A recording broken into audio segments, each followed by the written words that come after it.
This is the ABQ Business Podcast with your host, Jason Rigby. Each week we'll interview visionary business leaders to inspire the creative power and spirit that's in every entrepreneur. Discussing strengths, weaknesses, strategies, systems, and the problems we can all solve together for a new future for local small business. What is up, guys? Super excited for the show today. I went on a podcast here recently that wasn't in the United States. I went all the way to the Filipino Islands, and I brought this person not back to the United States, but I brought them on my show because I think this is going to be a huge help for you guys. One, a lot of you may be small businesses, medium businesses, and you're looking at digital marketing. You're saying, I don't know, I'm spending $5,000 a month, or I'm spending $3,000 a month, and I don't know what I'm doing. Or maybe I'm trying to do it and I'm running Facebook ads and they're not working, or I'm doing SEO, blog posts, and I'm being sporadic about it because I got to sit there and write these out, and it's just not working. So I wanted to get a virtual assistant on, and you're saying, Jason, I already tried that. It didn't work. I've gone through 2 or 3 virtual assistants. Well, we're going to figure out today together exactly the right way to hire and where the best places to hire are at, and exactly how you can do it step by step. So that's what we're going to do. So I have Shiela Pelago. How are you, Shiela? Hey, Jason. Thanks. I'm happy to be here. I'm good. How are you? Good. And you have not only are you a virtual assistant, digital marketing virtual assistant, but you have a podcast too. What is your podcast name? It's the Rockstar VA podcast. It's a show for VAs and freelancers. Typically, I started to target Asian VAs, but now it's just reaching new heights. So I'm really excited for that. So let's get into, what do you think a VA is? I know it's a virtual assistant, but what are some of the things that you do on a day-to-day basis to help your clients out? Great question, actually, because for me, a VA is always about supporting the business owners in their journey. And it's a long-term journey as much as possible, because sometimes a lot of VAs, especially from where I'm from, they still think that being a VA is quite temporary, or being a VA is a freelancer is like a side hustle. Well, some of them do, but for me, this is my main thing. This is my life. This is like what I really enjoy, what I've been doing for the last 6-7 years now. And so whenever I have a client on board, or whenever a client expresses his or her interest to me, they just message me anywhere. Actually, they send me an email. They hear my name from other business owners and from their business network and all that. And for me, I just okay, let's just hop on a call and we'll see how I can help you. Usually it's just like that, like a really business and professional talk, but I really try to keep it, light and easy. And I just, let them say whatever they're having trouble with, and hear out where they need help from, and and how I can help. And in most cases, though, if I may continue, whenever there's so many over the years, there's so many avenues that I've helped business owners with. It's unthinkable where I've come, where I've started to where I am right now, because actually I started out as a mere content writer, after I switched from English teaching, because about 6 years ago I lost my voice from English teaching, and then so I switched to, my doctor said you cannot talk anymore, and you have to pause and rest your voice for a month. And I said, oh my God, I'm the breadwinner of the family, so what do? I started, one of my passion was writing, so I started content writing for a freelance gig. And so there I kind of went from content writing, and now I'm just doing social media. These clients just come up to me and they say, hey Sheila, I have this problem on podcasting. And for example, one client asked me, do you know how to do podcasting? And so I said, okay, does your business need it? Why do you need a podcast, for instance? And then they said, I want to, I want to be more credible in the field. I want to, bring more awareness to my brand, to my business. And I said, okay, let me try to figure that out for you. And if I have an expert at hand, we can bring that up. Or I actually did it. I actually started 4 years ago. I started helping clients to do their podcasts for them, which was now like I'm doing my own podcast. So the journey had been really, really exciting for me, and it's still growing amidst the pandemic, which is fun. But as a VA, if you ask me, if you're a VA, you need to help out, you need to support, and you need to direct your clients to the direction that they want to be at, and support their goals, make it really easy for them every day so that they can focus. What do you call that? They have to work on their business and not in their business. Is that right? Yes, yeah. Yeah. So you have to help them out.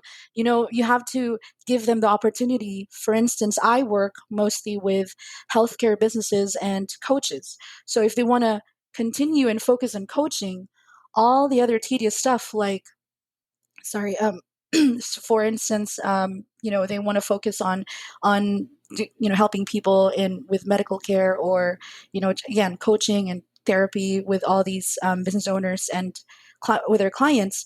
So they don't want to do marketing, they don't want to do you know social media, they don't want to do blog.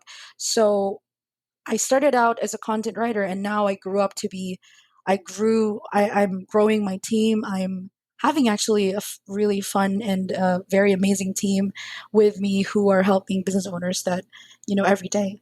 That's cool. So I want to start because you said you lost your voice, so I think this will be interesting for Okay. everyone. So, and you're from the Philippines. What island Right. are you from? Oh, Cebu, So Philippines. yeah, and so people have a frame of reference. What is there islands and beaches? Does it look like resorts? What we're picturing in our Right. heads here in the United Okay, States? sure. What is Cebu like? Oh, Cebu is the second most urbanized island in the Philippines. So first we have the capital city, the capital island, Manila. Right, And so the second one that's really competing in terms of English speaking as well. Like, this call centers all over the Philippines, they always have this game and competition every year, who are the most fluent in English. I'm sorry. mm. I'm biased. No, I'm that's biased perfect. in So that. when you say call centers, what are you talking about? BPO industry. So they help their customer service people. Oh, like Yeah. T-Mobile, Yes. Verizon, AT&T. So when we're Yes. calling, and we're talking to someone, and I had somebody from the Philippines today on my. I called from my American Express credit card, Mm-mm. and somebody was from the Philippines and I was talking to them, and so these call centers are all around, and so I want to know how you speak English better than I do. So when did you start learning English? I Okay, that's a funny question because I do get that a lot. Like people would ask me, "How do you have this really clear and fluent American accent almost?" Right, And I said, "Okay, English is the second official language in the Philippines. First of all, okay, so we use English in school and at work. So Filipino is our main, of course, our first official language. right. Sorry, our mother tongue, but we actually just use Filipino in out at home and in a conversation day-to-day basis. But now, 2021, you would hear people just using English even at home. So for instance, I've started speaking English as early as like what, 3, 4, and I watch American. American cartoon, the Cartoon Network, Disney Oh, Channel yeah, yeah. at those ages. So I did I did start at a very, very young age, and my parents proudly, they've sent me to private universities who really develop your English speaking skills as well. So So you learned how to yeah, speak English with the Cartoon Network. yeah, for sure, for sure. Tita, what was your favorite? What's your absolutely favorite cartoon? Dexter's Laboratory, no doubt. Ah, that's funny. I Yep. never thought about that. I like Ren and Stimpy. Uh, Mm. I don't know if you've ever seen that one. That was like TV. Did you ever Yeah. see that one? My time was more like Powerpuff Girls and Dexter's Oh, that's right. Laboratory, Johnny Bravo. Yeah, Yeah, I'm those old. times. So, Like, yeah, I'm like Tom and Jerry, Bugs Bunny, all that. But right, right. but no. So at 3 or 4, you're watching TV. You're starting to because I want people to understand this because we're talking about Filipino VAs and hiring somebody from the Philippines, and that's what your podcast speaks to VAs and helping them to better react with clients. You know, whether they're in the UK, Australia, wherever they're at. You know, United States, Canada. But what I'm wanting to do in the show today is kind of give business owners some hope in being able to hire a VA and what that can what can happen specifically when they hire a VA and then the process of that. So I'm kind of painting a picture of you so that people understand what it's like in the Philippines. So you're 3, 4 years old, you're learning to speak English, you're watching TV and stuff. And even now you guys got Netflix, Spotify, all that stuff, just like we do. And so in school, are they teaching English too? Oh yeah, definitely. That's the main language. Like that's the main official language in school. So English, whether like when they're teaching, or are yeah, they teaching Filipino? yeah, like actually, the government this year or last year, I believe, um, they have implemented mother tongue based language. So they've tried to push schools now to use Filipino in the school setting because for years, for decades, they've used English as the main Mm. medium of instruction. So yes, I do speak English ever since I can remember. So you went to school, and then you Right. went to private school, right? Yes, I did. And then from there you go to college. So in college, and I want people to understand this, how people in the Philippines view education and how important it is. Can Oh, you it kind of talk is. about that? Yeah, sure, sure.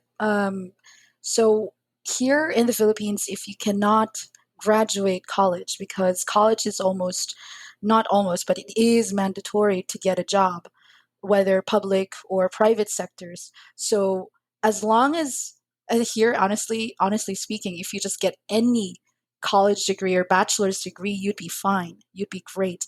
So here we are really education for me, that's why I grew up, my parents really struggled their way to send me to private schools because they know that if I do well in school and if I do really high grades and finish a really good kick-ass degree, I would get opportunities not only locally but internationally. So when I got, honestly, like, because I graduated, I must say that I graduated in a really prestigious university Mm. here in the Philippines. And so when, like, Is it 16 expensive? days, sorry.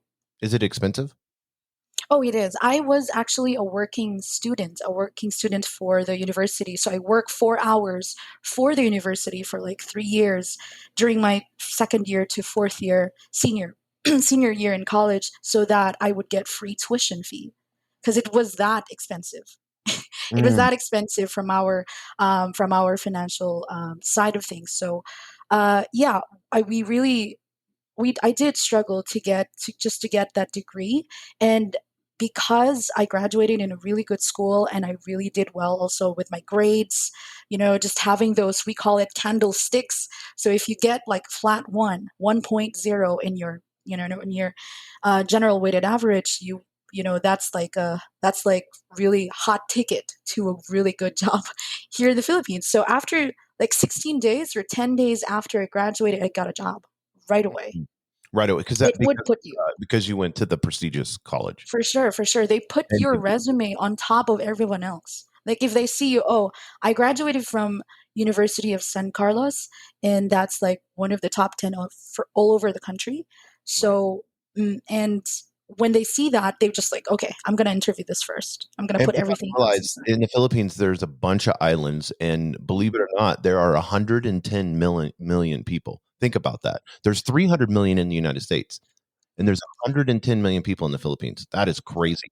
So, Yep. so it is a lot bigger than people. We always think of small islands, and not a lot of people. It is third world country. Mhm. still considered? Is it? Would you say it's still considered that, or It is. It is. I cannot still say that we're going, we're going in a different direction, but we are moving. We're really urbanizing fast. Investors are coming in, and hopefully, we still live in tourism most of the time. right, right, So, yeah. So English is like almost a must because everywhere you go, for instance, tourism, you need to welcome tourists in the universal language. So right? again, All the islands and resorts and stuff like right, that. So once again, right. if they're working there, then they would need to speak English. So I want to get into a little bit about the Philippines in the sense of understanding VAs. And there's a lot of VAs in the Philippines for a reason. And one of the main reasons is, what do you think the average income? And you can tell me in Philippine pesos, what is the average income you think of somebody? Oh, that's kind of tricky, actually, because it depends on what they do. Like, um, But I mean, I've just, it's probably $1,200, oh, $1,000. that's dollars. Yeah, Should I which would say it in dollars or in peso? no, you can say it in pesos.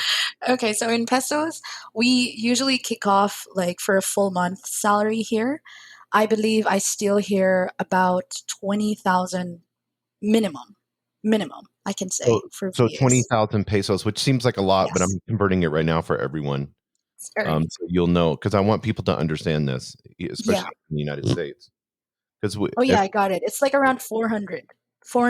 yeah, $400. $412. So Mm, it's $412 a month. So because here, people in the United States, some people think that they're poor, but a poor person in the United States probably makes double, triple that. mm, mm, So that's why I want people to understand. And this is kind of the part about, unfortunately, that you guys, but I mean, a VA can live very well in the Philippines if they have, multiple clients and they're doing well. And then the good part about all of this is not only does it help you guys, but then we can hire someone inexpensively. So, where maybe we couldn't, maybe you'd have to pay somebody $12, $15 an hour here in the United States, you can hire somebody, it's if to do digital marketing, social media, depending on what you do, it's really not that expensive, mm. considering all that you get. Because a lot of your clients, you're working, 10, 20 hours a week for them.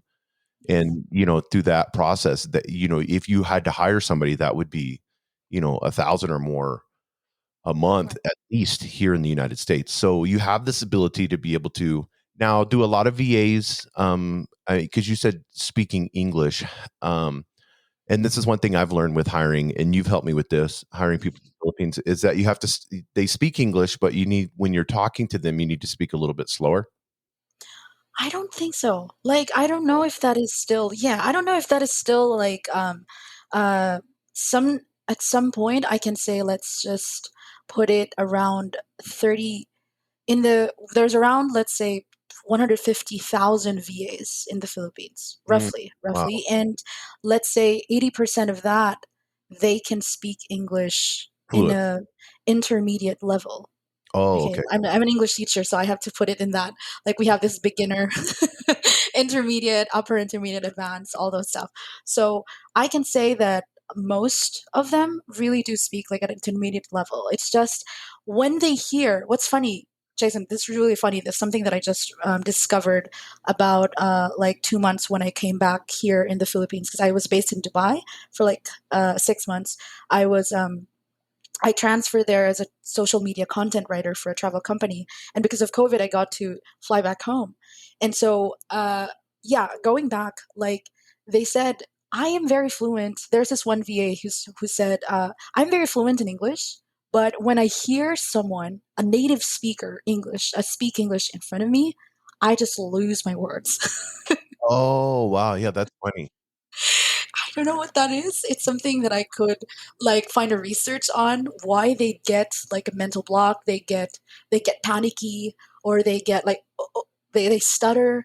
That anxiety comes up. I don't know if that's a I don't know. I don't have a word for it honestly, but yeah, that is a Yeah, because you funny, don't get interesting anxiety or insight. anything Yeah, because you yeah. speak so well. So I'm making a sarcastic joke right there, but So So whenever, let's get into, we kind of understood the Philippines. We have an idea. This is a great place to get VAs from. I have small business, owners that are listening to this right now that are thinking maybe this is something I could do. So I'm posting frequently every day, and I'm making sure I'm on my Instagram stories, and and I'm on Facebook, and I'm getting these blog posts posted, and I got writers going. I got all kinds of stuff going on, and we'll get into a little bit of specifics here in a second. But the main thing I want people to understand is how do you do this? Because it seems like, how am I going to find a Filipino VA? And I know they can contact you, and you can help them find someone. And we'll get into your information, giving that at the end of the show. So I encourage people to listen to that or go to the show notes, and they can get in contact with you. But is there websites, or what is the way for them to be able to find a VA in the Philippines? okay. So typically, I want to tell them that there are two ways. All right. So it depends on how confident you are. So one is digital marketing agency or a VA agency or freelancing agency. They may be office based, or they may be online, just functioning online. So Right. you can find agencies, and they hold so many VAs in their arsenal, let's just say, I see what in you're their saying. Right. context. Yeah. So they can have like a third party person and say, hey, I'm looking for a content writer. Or I'm looking for someone to do my blogs or someone to edit my videos. And then these agencies will just help find the kind of candidates for you. So they Mm, usually present like three options in a way, somewhere. Like, for instance, one thing that I've tried before is that VAs can also reach out to these agencies, and say, hey, I want to be part of the agency. I want to be, found in this way. So one of the places are, like, for instance, virtual coworker. Um, oh my God, Filipino virtual assistants, I believe. I don't know. I have a lot of things in my head right now, but those things, there's digital marketing agencies or VA agencies. And then another one is, like, you want to direct hire. So direct hiring are like onlinejobs.ph, right. um, where I think you found And that's a where, few yeah, people. that's where I found Yeah. most of my people. That it's onlinejobs.ph. Yes, and Upwork as well. You can find a lot of freelancers and virtual assistants there. And there's other I don't like many. Upwork though, because they take a big percentage of your guys' pay. Upwork does that, yes, but online jobs, I don't think they do a cut No, on our pay. I pay, like, you pay a monthly fee to be Mhm. on there, and you can just pay the 1 month and then hire, one or two people, and then get off of it. Right. It's month by month. But I have a monthly subscription to it, and because we're hiring pretty regularly on there. And so that's the one way. The one way is to use a digital marketing agency that's in the Philippines, and that's still going to be cost effective. Number two is to hire somebody directly. So let's use an example of me going on to onlinejobs.ph, and I go on there and I put all the information in, and next thing I know, I have literally like 70, 80 people sending me emails. Now I'm overwhelmed. Right. So I want to break down for someone once, because they've made the commitment. They've gone on there. They've put what job they want. I want this person to help me do digital marketing for my small business. I have we'll use, we both know this one client. I have these, medical clinics, and I want to get the word out in the local community. So the SEO, I want to do SEO, and I want to do all this stuff. So now I have these 80 emails. How do I Mhm. start filtering through them? Oh, it's going to be tricky, but one thing that most business owners do is one way to do it is to create that simple keyword. Like, let's just say, put kick-ass VA on the subject headline of the email. And Mm, usually, usually you would know if it's just a general application and they would just, like, put it out there and send it to you. You can already filter so much just by putting those nuances of the application. So you can tweak it in that way. And usually the list could go down to like 40, for instance. If you just put those keywords like, hey, can you put like the rock star? And some business owners even say, write your favorite color on the subject headline. And that's mm, just going to like really filter a lot of people. So let's just say you already got that down to 40, and that's still a lot. That's still a lot of people. I heard a new tool called I believe that's Willow.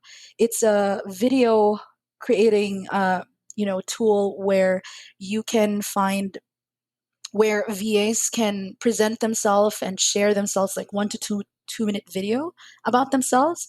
And it actually depends on who and what type of VA you're looking for. So if you're looking for a content writer, then it's going to be, of course, articles like portfolio, those things.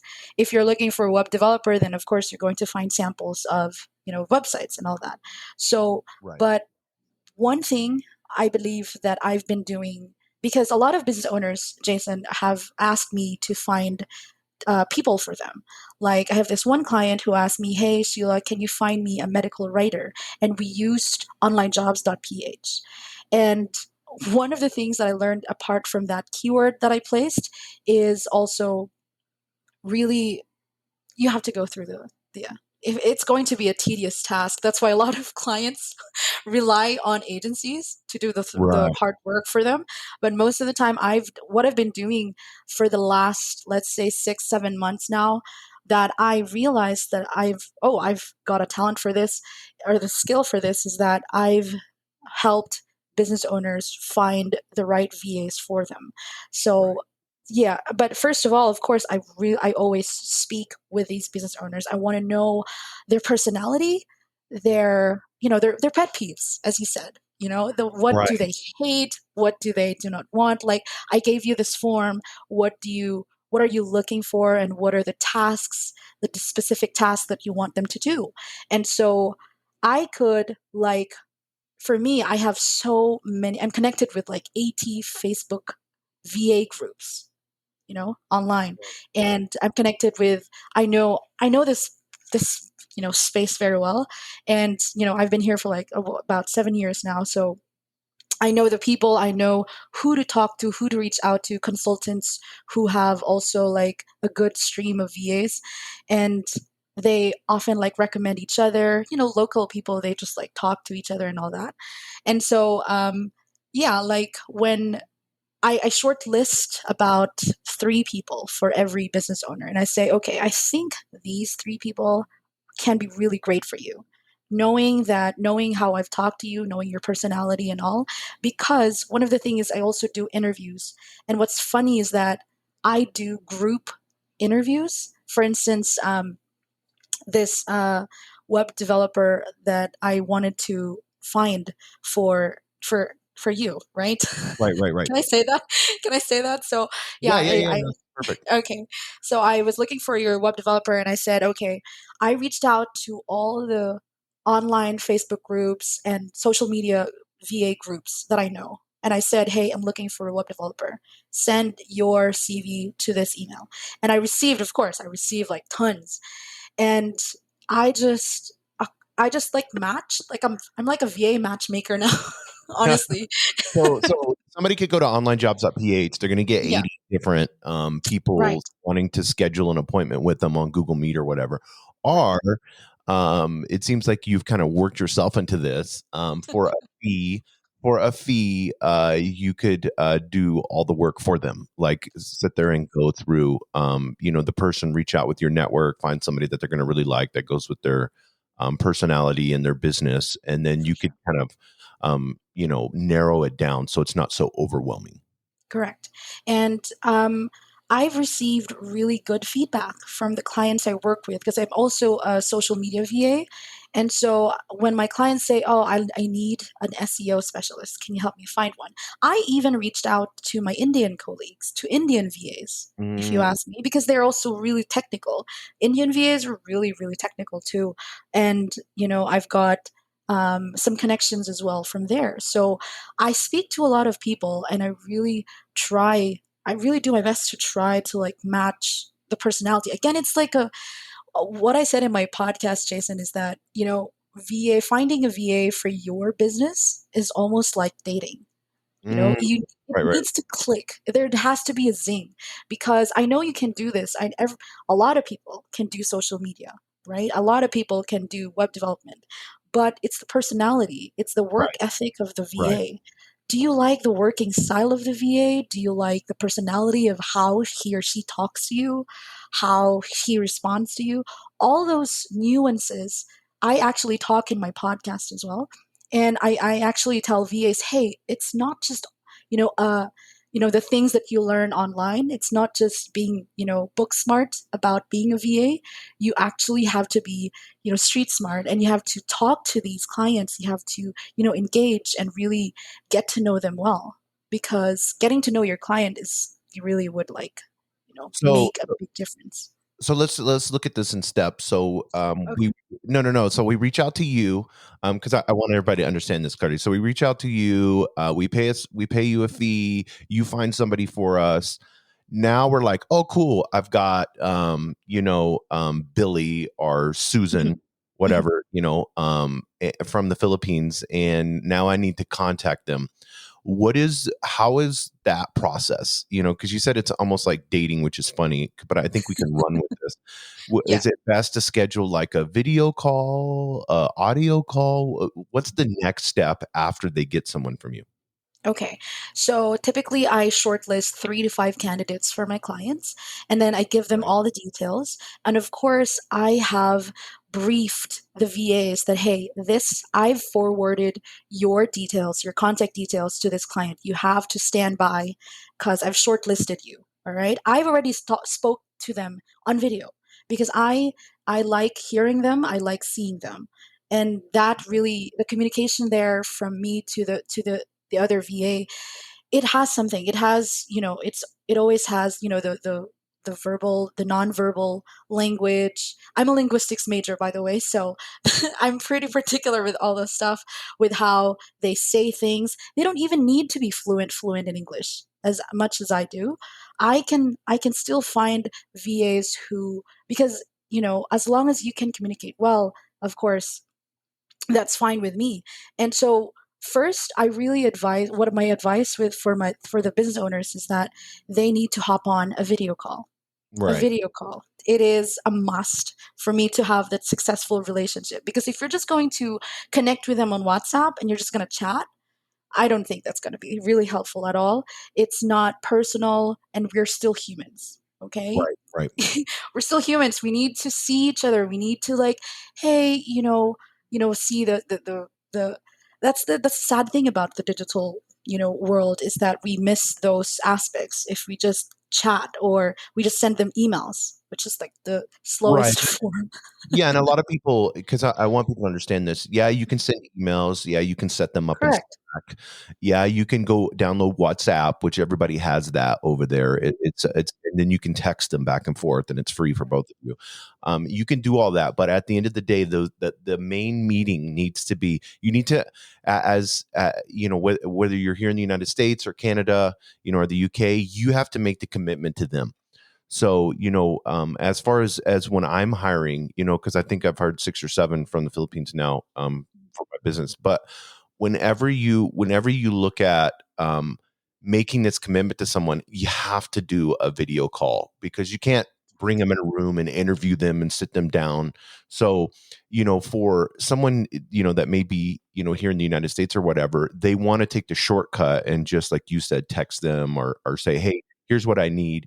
But there's a problem, because if you under communicate, now you're going to send them in the wrong direction of what you want them to accomplish. Exactly, exactly. That's one thing that that's why I always ask my new clients, hey, let's hop on a call.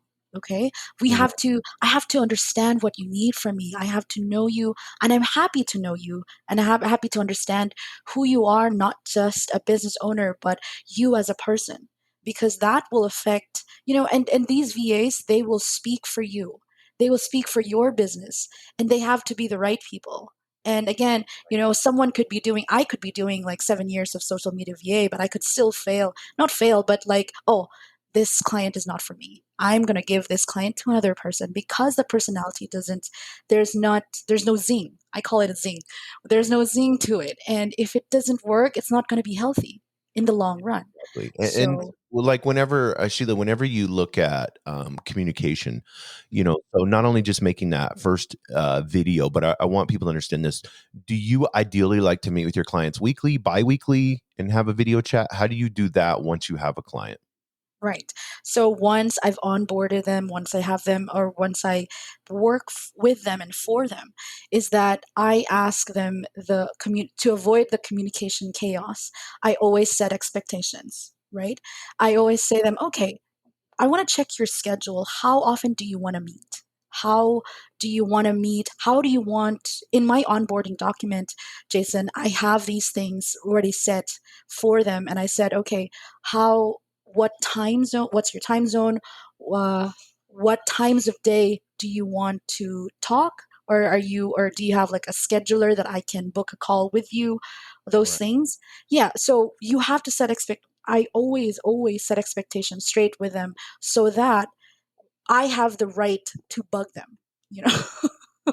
Right. But Yeah. I think on our end it shouldn't be that way. And I want to Yeah. get on to because I can do this. Mhm. And you can cut my podcast off if you want. But for those that are out there, business owners, you can't say this is not plug and play, and then you go away and you pretend this person doesn't exist, and you're looking and they're just posting all the time. You have to communicate with them and share with them things that are going on. And when you have this call, it's going to go well. If you guys have the zing, like you call it, and you hop on there once a week or twice a week, you're both gonna feed off of each other, and their expertise is gonna say, hey, what do you think about doing this? You're gonna say, no, I don't think that would work really good, because your main client, which we both know is here in Albuquerque. Right. Whenever like with her especially, we'll use her as an example. I won't say who she is, but Mhm. whenever you guys communicate back and forth, you have a really good relationship, but it takes time to establish a relationship, and you have to make that commitment, and if you're not willing to do that, it won't work. And I think that's a lot of times that's the problem. It's the same as when you have employees. You have to walk up to Susan and say, hey Susan, how's your day, how's things going? There has to be that relationship, I think, is a key word. Definitely. But I don't want it to sound as it might be, creating relationships nowadays can sound overwhelming or can sound, oh my God, that's too much work. I don't have time for it. I understand, right? I get you. That's where the VAs really have to make their clients sit and say, it's okay. I will, address your needs. And at the same time, I will check in with you every now and then. When can we talk? When is your mood right? So that we can really sit down and just, talk about your business and how we can improve it from each other. And Yeah, I one of want the to. things, yeah, Oh, go sure. ahead. Sorry. No, go ahead. One of the things, I don't want to interrupt you. No, sorry. So yeah, one of the things I do is that I send them reports if in that week we don't meet, right? So I said, okay, I will send you I'll send you a biweekly report, for instance, for social media, just so you know where we are right now, right? And if you have any comments, you can shoot them on email. But I really do try my best. Even I have this one client in Australia, and she is so busy because her business is just really doing great even with a pandemic, right? And Right. so I said, but I still keep her, look, I need you to meet the team at least once a week. It's not going to be long. I don't need it to be long, but then, I just want you to stay in touch with all of us. It's a human thing. We need to work together so that because she has a SEO, she has a Facebook ad, she has a writer, she has social media. These people might send out the wrong messages if you do not keep them, on board all the time. It's Right. They not don't know. They much. can't read your brain. And, Yeah. and So we might lose the voice. right. I'm scared for that. I'm really scared of that, to lose the Losing the brand's voice, voice. the culture, and understanding the culture of that specific business, and then putting that out there properly on social media. That's a concern Definitely. we have. Definitely. Especially if, for instance, if you're from the West and we're from Asia. Come on. It's two different worlds still. We have to understand who you are and what you do and how you want to say things to your target audience so that we can, iron things out for you. But Yeah, like for instance, I'm really informal.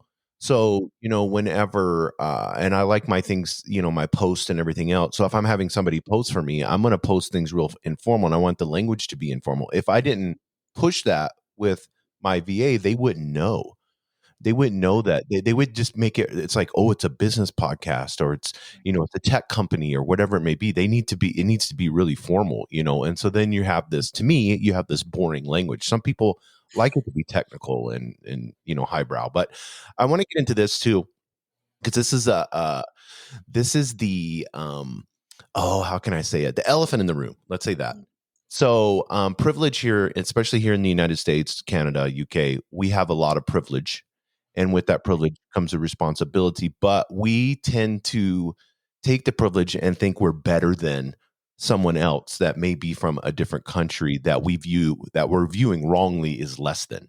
So then this creates this hierarchy, and it creates like, I'm paying you and I'm paying you, you know, Right. and I'm going to use the word cheaply to get Okay. cheap labor, and you're less than me, and I'm going to be kind of rude to you. And you've had clients in the past, and you've heard of these stories where people, are shitty to, Mhm. to a VA.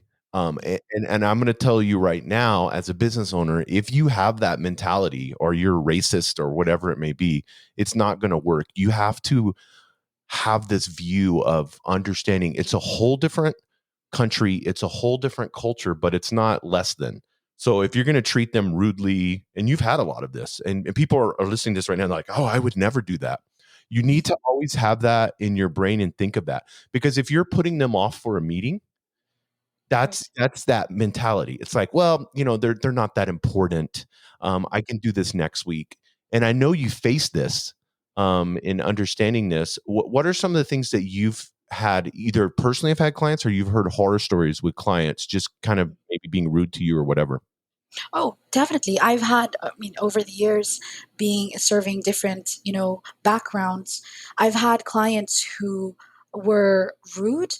From my perspective, it was rude. It was impolite because, of course, there's always better way of saying things. Mhm. I strongly believe that. But one thing I love about our culture too, Jason, is that we are very understanding. You know, we are very understanding, and we often think that, oh, okay, maybe this is just the American straightforwardness or frankness of it all. Like sometimes we just like try to think that we are very, I can say to from where I'm from the Philippines, people are very understanding and said, okay, maybe this person is just going through a rough day, and maybe, tomorrow, because I've had, even with my long-standing clients, there will be days that they will be like, oh, what was that vibe? What was that? Like, this Mm. is really off. But it's a person to person thing all the time with me. I always say, okay, maybe this person is really going through a tough time, maybe, and maybe, the mental health, especially the pandemic, it has affected so many of my clients, Jason. You have no idea. And for me, again, that being a VA thing is there to support not only just the work, but also sometimes, the mental and emotional aspects of them, because it's a virtual thing. You work with people from afar, and you lose that sense of like proximity, and, proximity has always this energy. I believe in energy and the power of energy. And, if you can relay that energy that, hey, it's okay, like, I can, if I made a mistake, I will, adjust to it, I will learn from it, and I will not do it again, as much as I can. But sometimes, of course, there are people, different personalities and all that. I still would like to believe it's not a culture thing, it's a person to person thing. Yeah, it And is. so I yeah, If but a person's an asshole, they're an asshole, regardless of exactly. who they're talking to in whatever country. But I really, it's a again, this is the power of the video calls, of the meetings. This is where VAs get to learn, ooh, this client doesn't like this client doesn't like that. And the clients as well, or the business owners, would know that, oh, this VA tends to do this. For instance, for example, there's this writer who keeps on using these words, for instance, like doctor, physician, and it's not supposed to be there in the blog.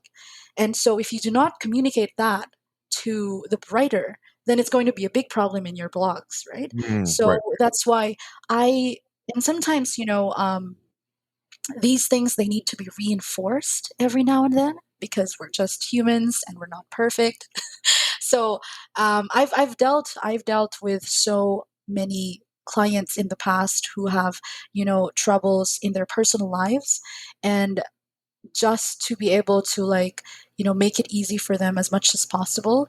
Although yeah, I still do really do face racist comments and all that. Yeah, Yes, yeah, and that's then there. and then you said you feel like you're bugging them, and so Oh, this comes back to leadership as a business owner is understand if somebody their perceptions are reality. So if they're feeling like they're bugging you, that's a problem that you need to address. exactly. So whether you have a VA or whoever it is, that they need to know that there's an open line of communication.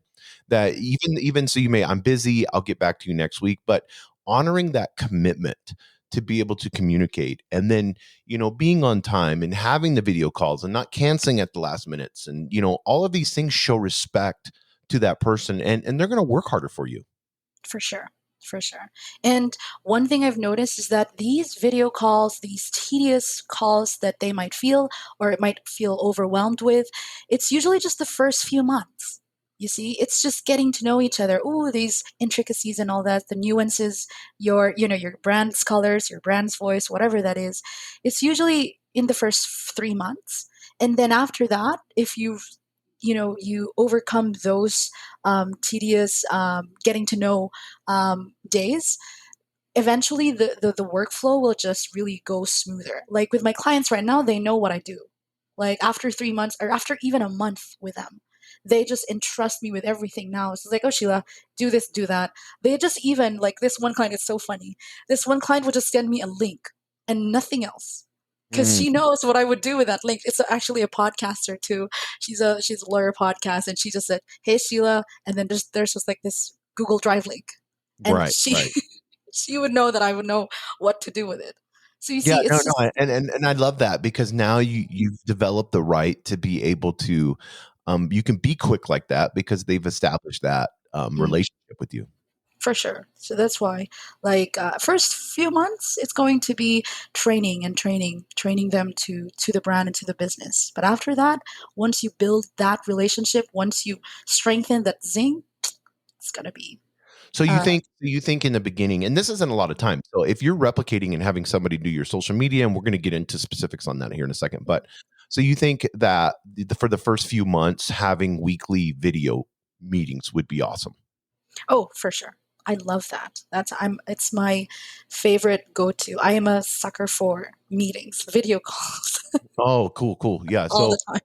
So, okay, so we said, okay, we're going to hire somebody from the Philippines. We're going to do this. This is perfect. With digital marketing, Sheila's going to help us find someone. Okay, awesome. We got this person. We're going to commit for the first few months to have weekly meetings, kind of set the goal for what you want to accomplish for the week. Right. And so what are your clients when they come to you? Because I know your main client here. We've talked to her, both of us. I kind of want to use her as an example of when it can kind of snowball, like in the sense of like, I want to do this in digital marketing, and then, well, how do I do this? Or this sounds cool, and then okay, let's do this too. Right, You right. see what I'm saying? So, Yeah.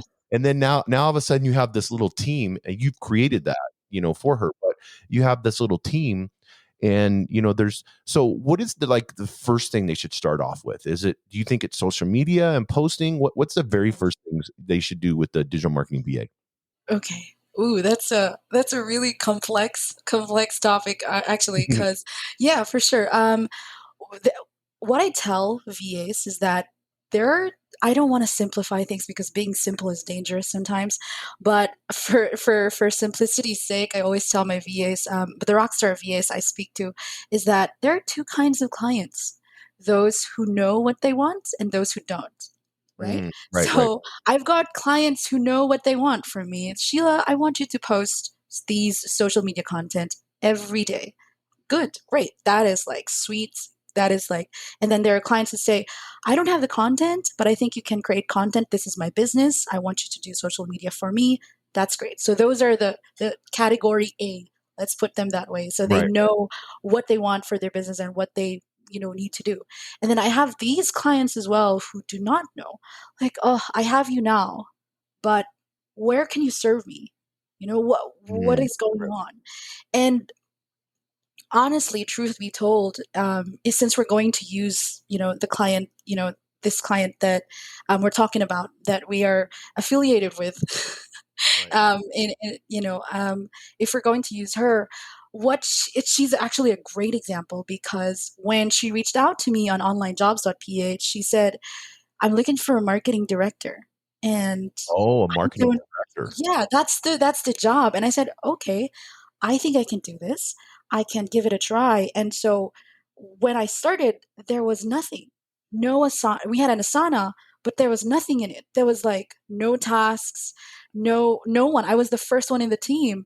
And she said, I want to market my business. I just don't know what. For instance, I'm a nurse. I don't know what marketing is. Okay. This is what I laid out for you. And so that gave me an expectation because we had the call, that video call, that beautiful Right. video call. And I said, okay, I took a step back and I said, where do we begin? And so, of course, I always begin with the website. I always begin with a website. Okay, let me check out your business. And I saw that she was still revamping her website. And I said, oh, okay, it's going to be stupid. Sorry for the language. It's going to be really stupid if I'm going to promote your business because I'm a social media VA for starters, right? It's going to be it won't make sense if I'm going to promote your business and if I'm bringing traffic to a website that doesn't work. So I Right. thought, okay, where is your web developer? I need to speak with this guy. So it kind of like went down. So I reached out. She was currently with a web development agency at the time, which was so crap. And I said, hey, we have to go out.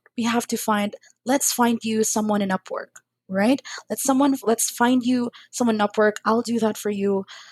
We just need to fix this website as soon as possible. I cannot do any marketing at all. I can do some stories, but it won't make sense. It won't make sense. Where will I lead them? Where will I put them? Maybe I'll ask them to call, but not on the website. I will Right. not lead them to the website at all. It won't make sense. So at first I did some social media just to kickstart things in social media, but I just redirected them to phone calls. And then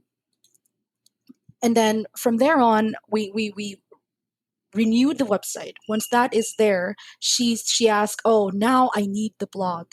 I need something to restart that. And yeah, that's where actually it snowballed.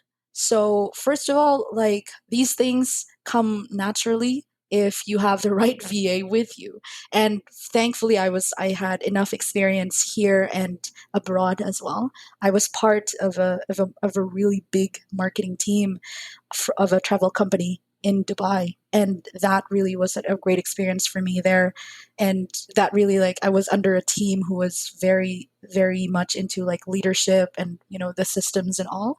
So to have someone, establish the systems for your marketing, it's very imperative and vital to your business. So someone, and I want people to understand this. If you're a small business, you can afford this. You could actually afford to have a marketing director. So, Yes. where, in the United States, we'd pay, 70, 100 grand for somebody like that, so for very inexpensively, you can have a marketing director and say, hey, I want you handle the website, handle SEO, handle blog posts, handle social media. Just I don't know anything about marketing. I don't want to mess with it. Here you go. We'll have our meetings and kind of see what's going on. I want to know, but I don't want to get real heavily involved in marketing. And then you take it and run with it. Definitely.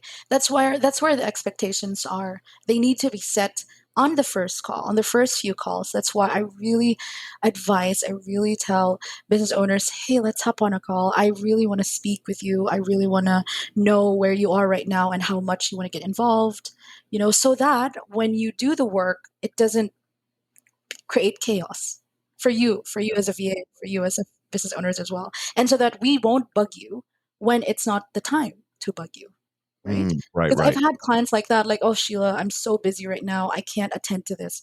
Somehow I really like, okay, I thought there are really instances, Jason, where I've set straight things with them. I always am very clear. But then these clients somewhat forget. Like they forget, like, oh, I'm too busy for you right now. I understand. Okay, fine. I take a step back and I say, okay, I have to send an email again. And I just really want to emphasize, hey, I need these, these things and these so that I can continue working. Will this be possible? When will this be furnished? All these things. And it's all about communication. Yeah. Yeah. Oh, it is. Yeah, yeah. And so, website, I think it's important, whether they don't have a website or whether they're updating their website. Mm. One thing that I've always noticed, and you know this too, is everybody's all hip on hiring somebody to do a website, to revamp their website, to make it look new and fresh. Maybe they've had it for 3, 4, or 5 years. But then they forget one thing: the time it takes to put content on the website, whether even if it's just the homepage, and if you have a homepage plus 10 other pages on your website, and that's a small website, if that's all you have, each of those pages have to be filled with content. So now you hire somebody to do just your website. Let's say they hired, and then they're waiting for you to get content, and then you're like, 1 week you decide not to type stuff out. Mhm. The beautiful part about this is, and you do this, is there are people that you can hire that will do the content for you. For sure. There are so many content writers. We call them web content writers, copywriters. If you want to be focused in marketing, like really have that marketing essence, you have to find copywriters for your business. But if you just want to be informative and not really market in a way, you can have content writers just service. If you want to have like really clean content for your website, you can find a web content writer for that. Yeah. Yeah, and the beautiful part about the web content also is this whole idea of SEO, and then understanding, Mm. especially if you're a business owner and you're local. So, we'll say you're in Denver, Colorado, and you're a chiropractor in Denver, Colorado, and you want to be known. When somebody types in chiropractor Denver, our highest rated chiropractor in Denver on Google, you want to rank really high. Well, Google, their algorithms change all the time, and you're dealing with that right now, and you understand that. But um, one of the things that you have to have content on your website. You have to have your Google reviews have to be in place. Your Google My Business page has to be done. I was looking literally yesterday, Sheila, at this pretty prominent business locally, and they hadn't even claimed. They're like, "Is this your business? Claim your My Google page." Mhm. They hadn't even done anything on their My Business page. Right. Google My Business page is so important, and you can post to that. A lot of people Yes. don't realize you can post to your Google My Business page just as you can Facebook or whatever. You can put videos, and that's going to help you. Just having somebody do that, having somebody fix your Google My Business page, having somebody work on your website, you're going to get this an uplift in organic traffic because you're going to start ranking, and it takes time. You're not going to get this in a month. You need to make a commitment. SEO, if it was that easy to rank number one, then everybody would be doing it. Mhm. So, it's a lot of work and it takes time. So you need to make a commitment to your VA to say, hey, I want to rank really high. I want to get organic traffic. That's my priority. So what do we need to do on the website? Maybe social media is not that important to you. You just want to post a couple times a week, Mhm. but SEO is huge. Now you at Sheila, as a marketing director, virtual assistant, whatever, what direction to go and who to hire, help them hire, because For sure. obviously, you may need 2 or 3 people that you have to hire to get this accomplished. For sure. If I have, since I have like this, I have connections in the SEO world as well, and I know because when I when I started as a content writer, I expanded. I went to SEO, I went to web development, I did one website myself. I did all these things and tried to find where I'm really most comfortable with, and I ended up in graphic design and podcasting and social media. These are like my strengths. And then I found the along the way, as I, over 7 years, I found these great professionals who, and of course mentors who are great in SEO. And honestly, Jason, I had this instance last month where business owner said SEO is crap. It's not real. And I was like, oh my God. What was that? I did not expect that. And They he was hired somebody for SEO and it mm, didn't work out. They proud. hired somebody from, because I've done this before. You just hop on Upwork and you're like, oh, SEO, and then you pick the cheapest person and you hire them, and then they you give them login to your WordPress site, and then they go in there and they magically do stuff, and then you wait a week and you look and you're like, I haven't ranked. What's going on? You know what I mean? And not vetting the person, because obviously there are a lot of people like you've hired, as business owners, we've hired people and had to fire them. You have to Right. do that. You have to do that every month or every 6 months or every year. That's just part of the process. And it's the same online. Mhm. It's the same with VAs. For sure. And what's crazy is that it's really I'm just lucky. I'm fortunate. Fortunately, I have these people. I have an SEO who is nuts, who is just really overly enthusiastic and sending me competitor, research, content gap analysis, all these things. I'm just super proud that I have these these people in my team, and Right. in this, and not my team, but they're actually like freelancers as well. And we kept in touch because we thought, ooh, we have great chemistry together. Let's make this work. Let's rock businesses together.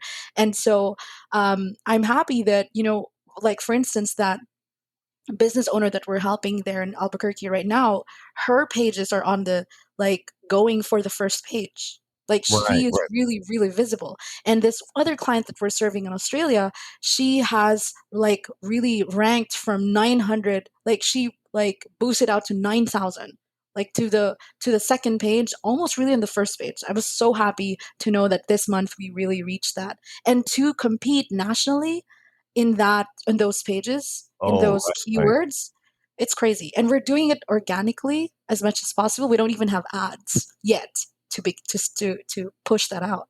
Yeah, because a lot of So people don't realize. I mean, if you rank really high on Google, if you're that first or second listing, it's like six to 700 times. So I mean, once you start ranking number one, you're gonna watch in your Google Analytics, and maybe you don't care about this, but some business owners, not you, but a business owner may not care about it, but it's something they can watch. You're gonna see your users and your sessions and all that. You're gonna see that, quadruple because you're ranking really high. And some, and some, if you hire some SEO, they may turn around and tell you, like, your SEO guy, he may say, well, we could probably rank, but it's going to take 6 months or it's going to take a year. mm, mm, So now you have to, as a business owner, am I ready to make that commitment? for sure, you have to right now, especially that Google is like updating again in May, like this big algorithm change on May. Oh Lord, you have to like really set up at least like SEO for organic, for organic marketing, and just push out content as much as you can, just valuable content to your target audience. And what's really challenging now is if you're going hyper local, like what my yeah what my SEO said. Oh, this business is very hyper local and we need to really target the people around it. Like there's smaller, what do you call that, radius for the target audience. So those things you would eventually, it usually takes 3 months minimum for SEO to work, to really Right. see the magic behind it, right? Yeah, I always use this example. So let's say you're a high-end yoga studio, and you have a neighborhood, and you want to attract women that are 30 to 55 years old that have an income of 70 grand or more. And so this is, you have to identify your ideal client. You say, okay, this is my ideal client. Well, how can I, for yoga studios, how can I rank? And getting hyper local, you may need to either have a blog post or put this on your front page. You can actually put the neighborhoods, Correct. like if there's a specific neighborhood that has high end housing, you can, and then maybe you'll start, over time you'll start ranking where, close to where that is. So I see what you're saying, like the hyper local. I really like that idea, Yeah. and it creates less confusion for Google too. Yes, definitely. And the online world is already saturated, super saturated. So what Google loves is when you know who your target audience is. Your Yeah. perfect, you have to create the perfect avatar, as they call it. So Right. you have to create the demographics, the psychographics. You have to understand all of that. And I learned all of these things as well, like just learning every day. Digital marketing is like an everyday lifelong learning.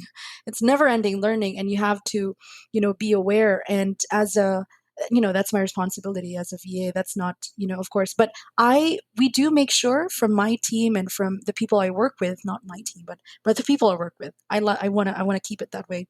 The people I work with, is that we have to make this understandable for the clients.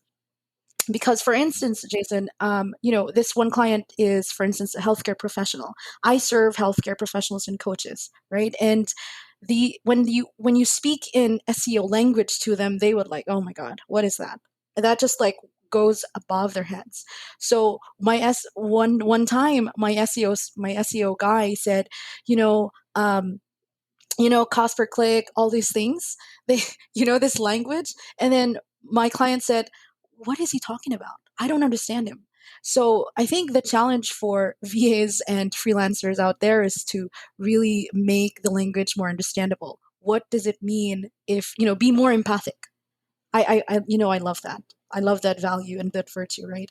So be more empathic with your language and how you communicate your work to the business owner. Because if it doesn't even have to be highfalutin words, it doesn't have to be complex words. You just need to say, okay, when we look at ads, you have to find, good performance and clicks, lower, hyper, something like that. But it's very specific now. But what I'm trying to say is that you have to make them understand what you're doing, in a way, in the most simplest language as possible. Yeah, so yeah, I love that. So first thing would be, deciding specifically, gaining a clear vision in what you want to accomplish, working with that person, and then you can walk down the path. So whether it's like you said, creating an avatar, creating branding, doing logos, Mhm. whatever it may be. Maybe you have a podcast and you're tired of publishing it and you don't want to do that anymore, and you want, that's what I have. I have a team of and that does the creative and does the posting. So all I do is hop on here and speak, and then from after that, everything's handled. I don't have to worry about it. I want to talk about real quick the importance of, especially for social media posting, the importance of videos. And I know there's business owners out there. And so we're going to cut 50% of them are going to cut off right now. And then 50% are going to listen, because there's some business owners that hate doing videos, and then some business owners don't mind doing it. But whether it's videos, whether it's podcasting, whatever it is, here's what I have my team help me do is we hold each other accountable. And that's me too. We're all equal.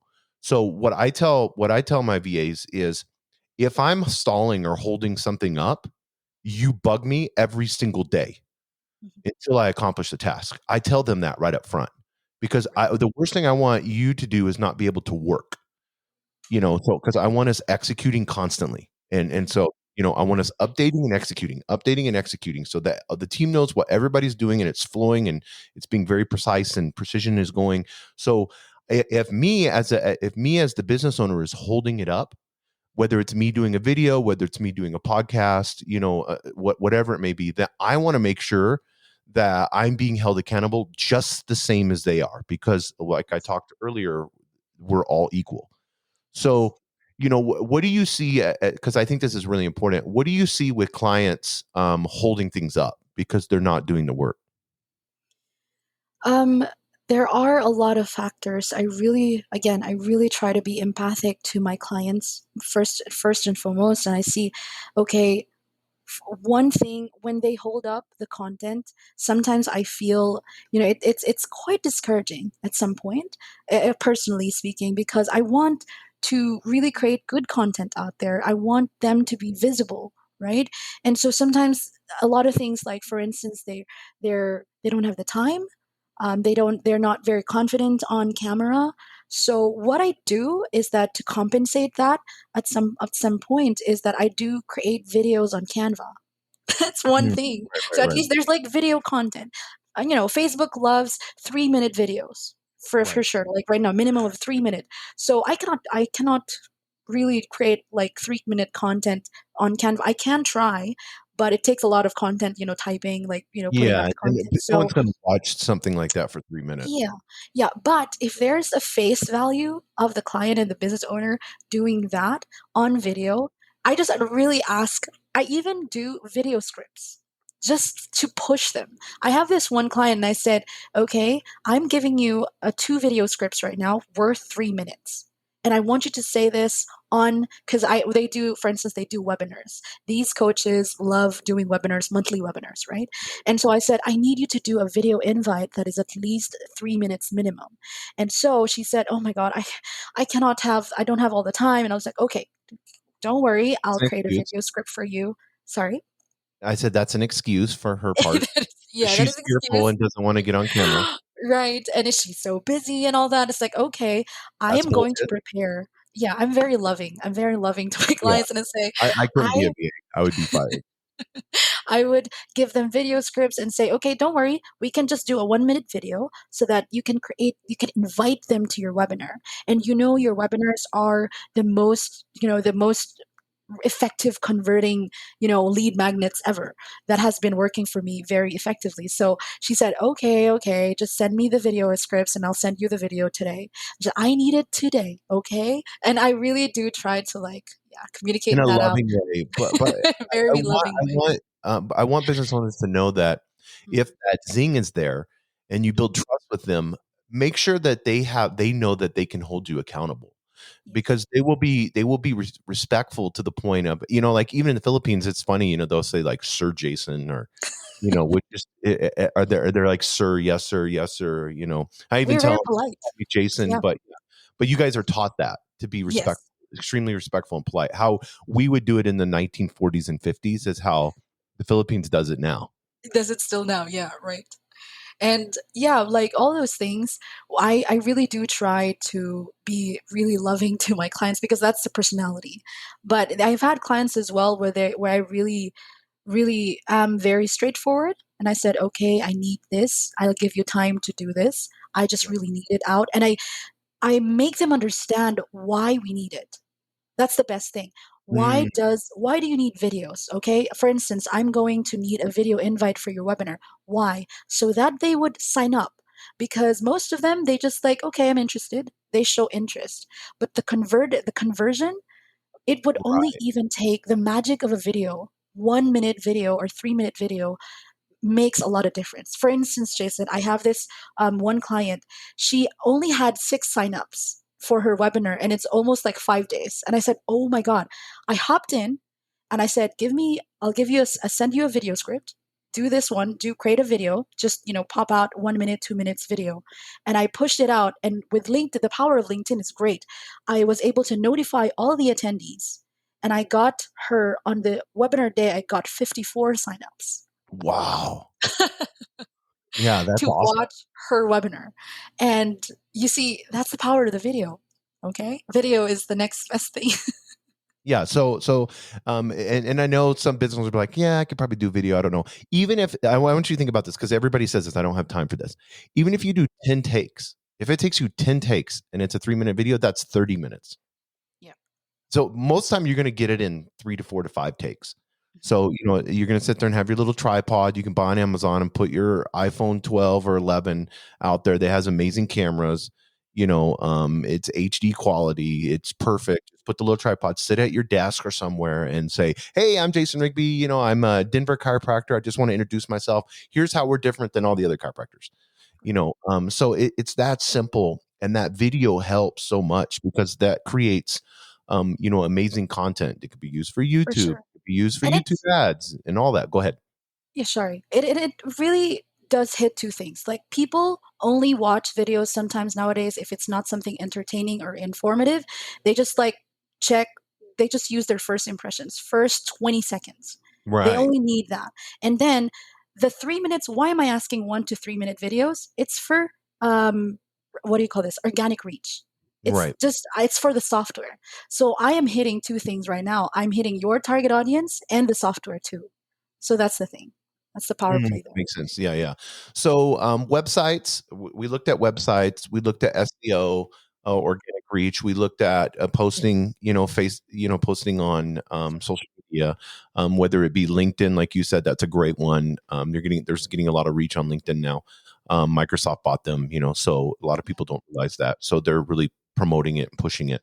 And then you have Facebook, Instagram. What are some of the things that you're seeing right now that maybe clients don't know, but you're seeing is helping? As far as like digital marketing goes, what are some of the things that you're excited about or that you're pushing clients towards? Mhm.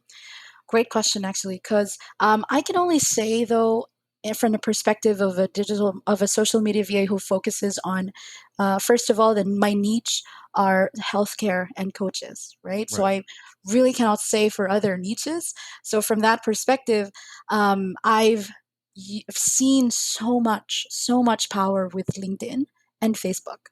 Like even just those two platforms, my clients have rocked. Like have even one client has gained a research, like a doctorate level of research because I got her to connect with a doctor, with another doctor, and they're doing epigenetics together. That is like That's so awesome. really great, really great. And she was so happy that rebooted because she is not active on social media. She's like, I don't have time for that. But said, Right. okay, I will hop on LinkedIn because I know you can rock this. And so I reinvented her. I recreated the aesthetics of her LinkedIn, of her social media posts, and all that. And yeah, as again, I got her signups to really skyrocket because of the features inside this social media tools. You can, for instance, you can create events on Facebook. You can reach out to groups. You can, and LinkedIn. These things. It can get overwhelming for me because I know a lot of things at some point. But then right now, what's really important is that you create more events. Events is a big thing for healthcare and video lives. Those things, video is something is so great, and for SEO, it's content. Although a lot of clients still ask, "Are people reading still? Are people reading?" Yes, they do. If it makes sense to them, if they can relate to it, they will read. And of course you have to keep it short still. There's that testing of because there's always different, us people from the US have a different approach or attitude towards webinar events compared to the people in Australia. Like Mhm. for Right. instance um, for instance, if I may give a specific example, I told my client in the US, hey, we need to push out the invitations as early as 3 weeks before your event because your people would love it. Like we saw more signups to your events if we push it out way ahead of time, right? But people in Australia, for instance, they would like sign up in the next last minute, which is crazy. Yeah, no, that So makes sense. so these things, these nuances are so fun to deal with, honestly.